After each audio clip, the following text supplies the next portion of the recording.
Bom dia, boa tarde, boa noite, boa madrugada para você, meu amigo, minha amiga do LAC Cursos. Hoje nós vamos falar da primeira causa de exclusão da ilicitude, o chamado estado de necessidade.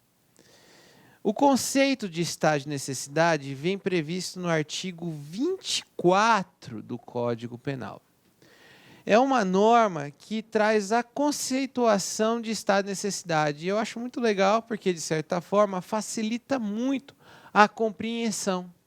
Porque lá diz, considera-se em estado de necessidade quem pratica o fato para salvar perigo atual, que não provocou por sua vontade e nem podia de outro modo evitar direito próprio ou alheio, cujo sacrifício nas circunstâncias não era razoável exigir-se.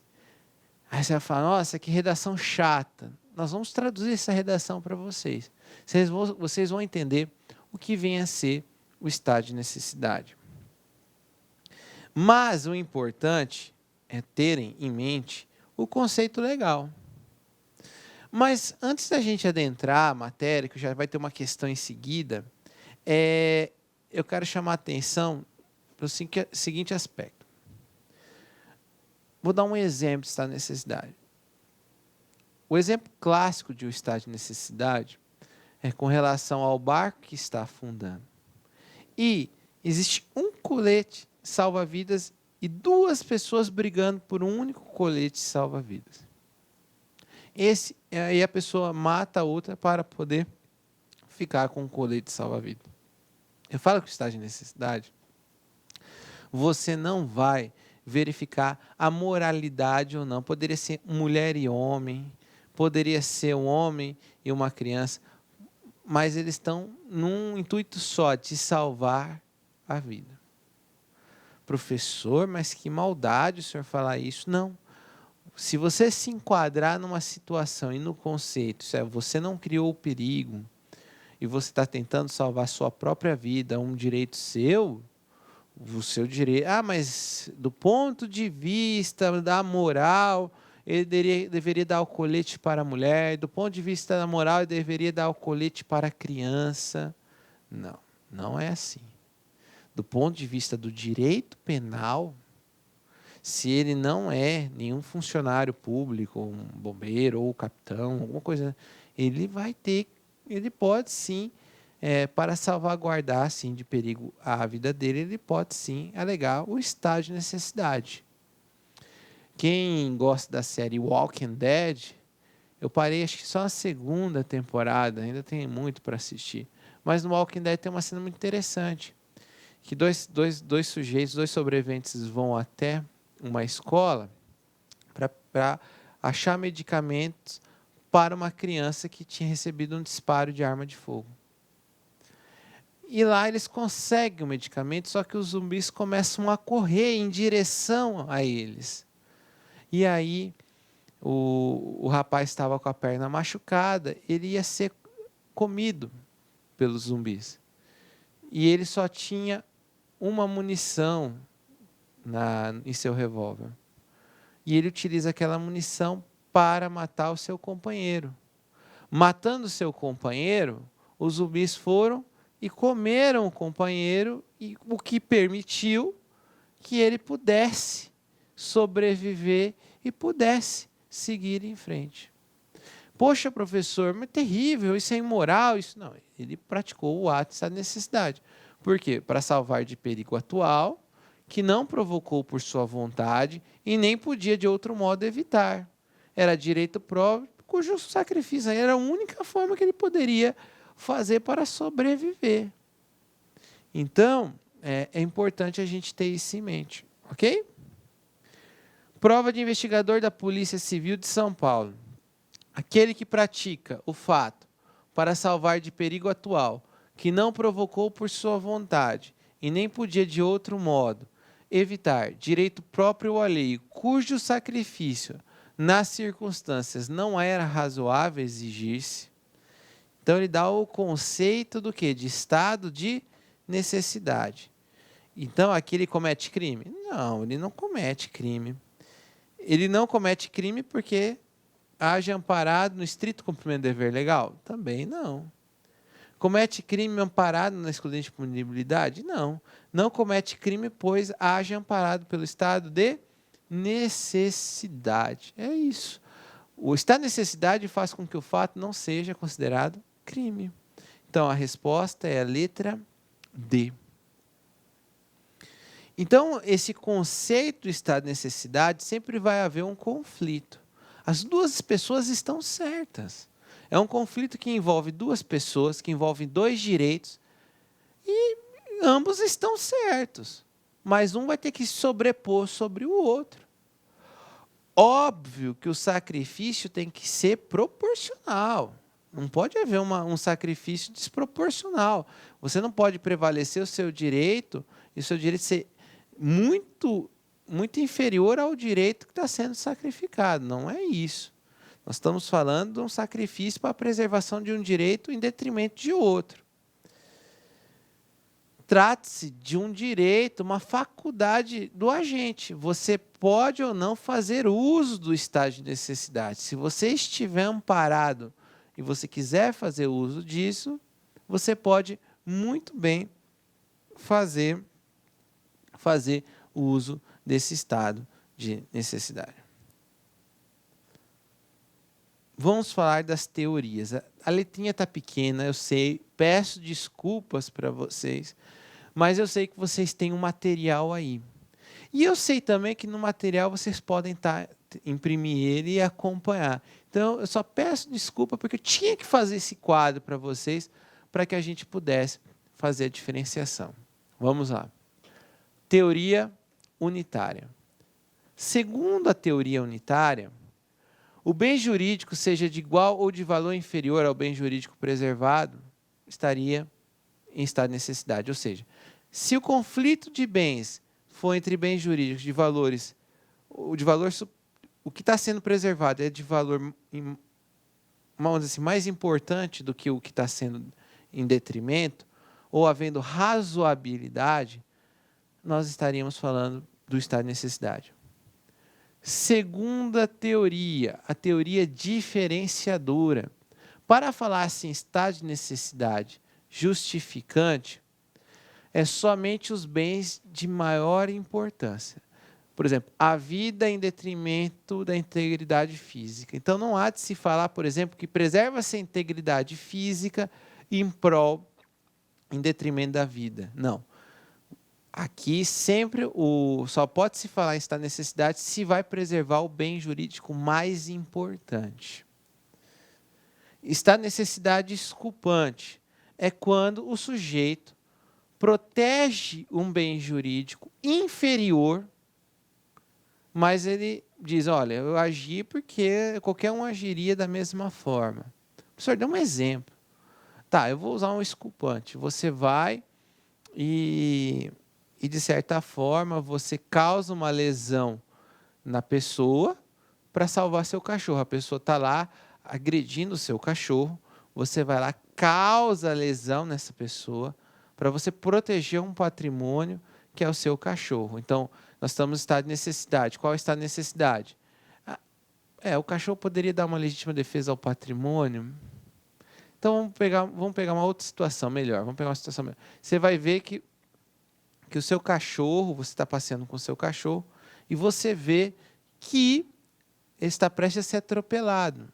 Aí você, de alguma forma, você vai salvar o seu cachorro diante de alguma situação que você vai ferir uma outra pessoa. Então, percebam que os valores entre a vida de um cachorro e a vida de um ser humano, a integridade física de um ser humano, a integridade é maior. Ah, professor, eu amo meu cachorro. Sim, não, eu estou falando do ponto de vista racional. Então, nesse ponto, nós estamos falando de estado de necessidade exculpante. A teoria da equidade diz o seguinte, seria a adoção dos dois, da necessidade justificante e exculpante. E temos a teoria da escola positiva, que diz o seguinte, que pela manutenção da ilicitude, prega pela manutenção da ilicitude. Isto é, o sujeito que agiu em estado de necessidade é punido, mas é considerado fato criminoso, mas será impune porque não houve perigo social. Então, tá, eu tenho que falar dessa teoria, né? Qual que é adotada pelo Brasil em regra? É a teoria unitária, tá? É a teoria unitária que é adotada no Brasil. Mas, professor, então, estado de necessidade pode ser entre bens de valores diferentes, desde que haja uma proporcionalidade. Então eu posso salvaguardar a minha integridade física em detrimento da vida de alguém? Sim, desde que haja proporcionalidade. O excesso, você é punido pelo excesso. Professor, então vamos supor que eu posso perder um braço e, de repente, eu teria que matar uma pessoa para não perder um braço. Pode-se falar assim, estágio de necessidade, sim. Eu entendo que há uma proporcionalidade, sim. Você não é obrigado a perder um braço para uma pessoa. Por isso que eu falo, estado de necessidade não é uma medida para se aferir do ponto de vista moral. Quais são os elementos? Fala-se, só pode alegar esta necessidade para salvar de perigo atual, aquele perigo que está acontecendo. Professor, e o perigo iminente? Se você olhar a redação do artigo 24, lá só traz só traz a expressão perigo atual.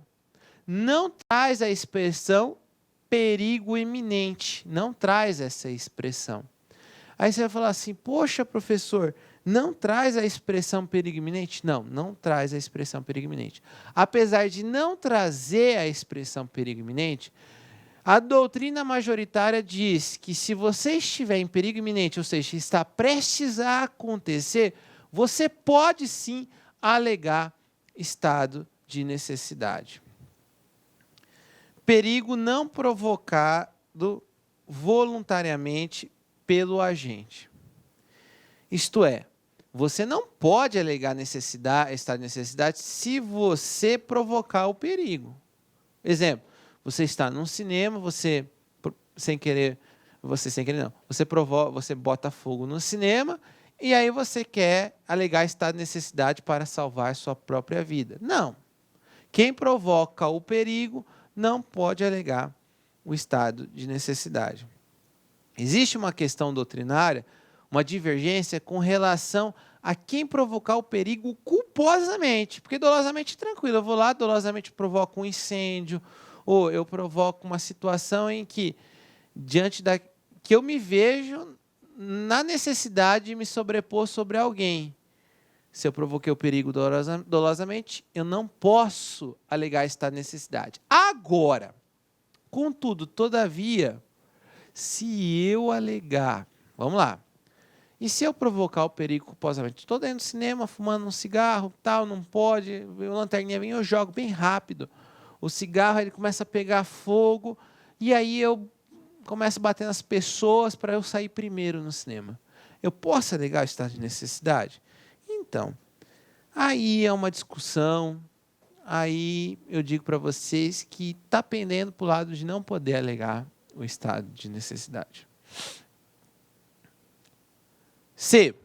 Ameaça a direito próprio, isto é, o estado de necessidade próprio. Se a ameaça é um direito seu, uma coisa, a vida, a integridade física, você poderá sim alegar estado de necessidade. Professor, eu já ouvi falar de você roubar para matar a fome. Isso é estado de necessidade? Sim, é estado de necessidade. Eu furtar para matar a fome? Sim, se for provado que você não tinha outro meio de poder ter um alimento, aí você pode muito bem alegar o estado de necessidade. Gente, depende do caso concreto, tá? Depende dos antecedentes da pessoa, então não é assim automático. É muito comum eu, por exemplo, fazer audiências de custódia, e lá na audiência de custódia o sujeito fala, eu pratiquei porque eu estou desempregado. Pratiquei o crime porque eu estou desempregado. Tudo bem, você está desempregado, mas existem outros meios de você poder, de certa forma, pedir dinheiro na rua, alguma coisa nesse sentido. Não ao ponto de pegar e sair praticando crimes. Então, tem que ser uma coisa muito, mas muito clara da ameaça do direito. Outro requisito. Aqueles que têm o dever legal de enfrentar o perigo não pode alegar estado de necessidade. Se é justo ou injusto, aí não entra uma discussão ferrenha. Mas o policial não pode alegar estado de necessidade. Vamos supor, você está lá no exercício da profissão, o policial está lá salvando as vidas das pessoas, o prédio está caindo, e aí sobra uma vaga. E tem uma pessoa e o policial. O policial não pode dar um soco na pessoa e subir na última vaga, ele tem que morrer. Então, deixa a pessoa, salva a pessoa e morre no lugar da pessoa. É assim que a lei diz.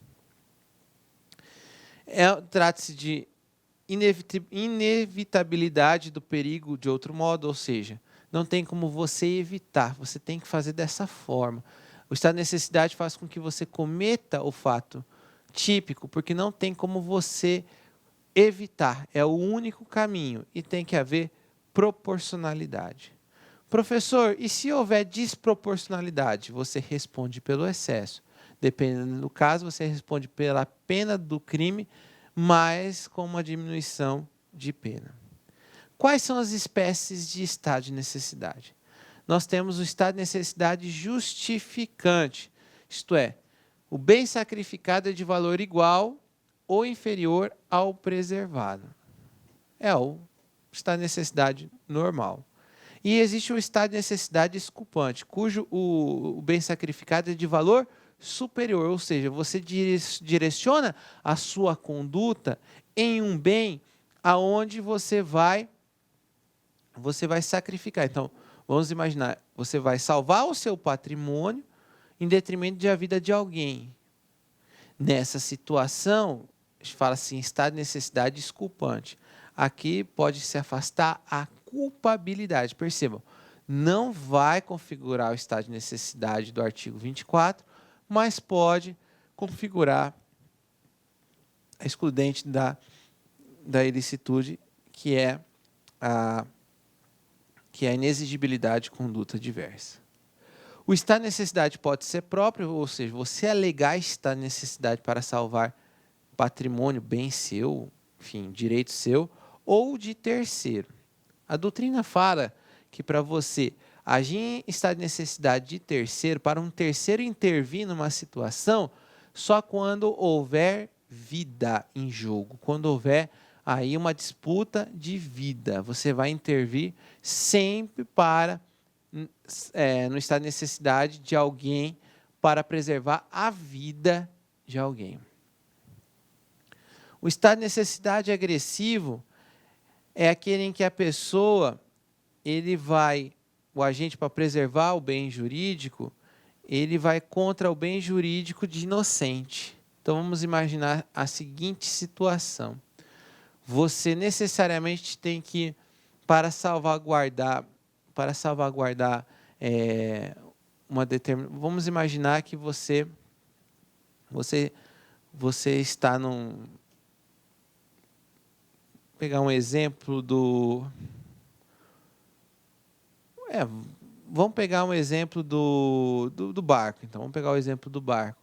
Você está lá disputando o último colete salva-vidas. Para isso, você pega um objeto para poder atingir a pessoa. Esse objeto é de uma terceira pessoa. Então, você está utilizando-se de um bem de um terceiro para poder o quê? Garantir o seu estado de necessidade. Garantir que você faça uso desse estado de necessidade. Então, você vai sempre atingir um objeto de alguém que não tem nada a ver com a situação. Por exemplo, você está brigando pelo salva-vidas, você empurra alguém que não tem nada a ver com a situação para atrapalhar a outra pessoa para você pegar esse salva-vidas. Perceba, você praticou uma lesão corporal numa pessoa que não tinha nada a ver com a situação, ela já estava inclusive com colete, para você poder salvaguardar a sua vida. E o defensivo é quando você pratica o estado de necessidade. Eu vou dar um exemplo de estado de necessidade agressivo, é quando o sujeito, quando o Corinthians foi campeão do mundo, né? Os corintianos foram para as ruas e um determinado torcedor, dentro de um carro, começou a desentender com um grupo de torcedores do Corinthians. A torcida foi começar a quebrar o carro do sujeito para pegar o sujeito, para dar uma surra no sujeito, e o sujeito estava atropelando todo mundo para salvaguardar a vida dele. Aquelas pessoas não tinham nada a ver com a situação, mas era a única forma necessária para ele poder salvaguardar a vida. Por isso, estado de necessidade de terceiro. Agressivo, desculpa. O defensivo é quando você pratica contra a pessoa que você está disputando, né? Então, nesse caso, fala-se em estado de necessidade defensivo. Quando se fala em estado de necessidade real, é aquilo que realmente é uma situação real, clara, onde você está alegando estado de necessidade. O putativo é quando você imagina que você está em estado de necessidade, mas você não está. É um sujeito que erra com relação às circunstâncias ou à interpretação da lei. É um estado de necessidade imaginário, derivado do erro de tipo ou de erro de proibição. Por exemplo, a situação do sujeito estar num barco, ele começa a ver o temporal se formar, ele acha que o barco vai virar, ele acha que não tem salva-vidas suficiente, ele vai, agride a pessoa e pega o primeiro salva-vidas que ele encontra, o colete salva-vidas. Neste caso, não tinha colete para todo mundo, não era bem assim como ele imaginava, era só uma marolinha. Nessa situação, trata-se de um estado de necessidade putativo. É possível estar de necessidade recíproco? Sim, é possível. Ambos alegarem estar de necessidade um contra o outro, é perfeitamente possível. É perfeito, sem nenhum problema. Era isso que eu tinha para falar hoje para vocês de estado de necessidade. Deixo aí nosso momento motivacional. Errar ontem, aprender hoje e superar amanhã. Eu acho que esses são os caminhos mais importantes que a gente tem que ter na vida. O errar já passou. Hoje nós aprendemos e amanhã nós superamos. Uma etapa de cada vez, mas não persistir no erro, mas sempre aprender e superar, aprender e superar. Errou uma questão na prova? Aprenda hoje e amanhã você supera. Sempre buscando superação. Não apontando, eu não dou certo por conta disso, daquilo. Não tem nada a ver. Sempre busque a superação. Tá certo? Era isso que eu tinha a dizer para vocês. Um grande abraço. Fiquem com Deus. E até o nosso próximo encontro. Clique like.